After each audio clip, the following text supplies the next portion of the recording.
maximum performance. So sa lahat ng bagay, maximum performance. Being faster, being stronger, balanced na lakas. So hindi pwedeng malakas na yung harap and likod. So yun yung program.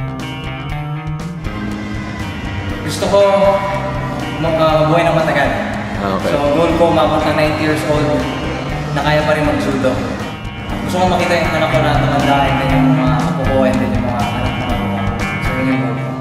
This is Coach Edgar of 360 Makati. What's your goal?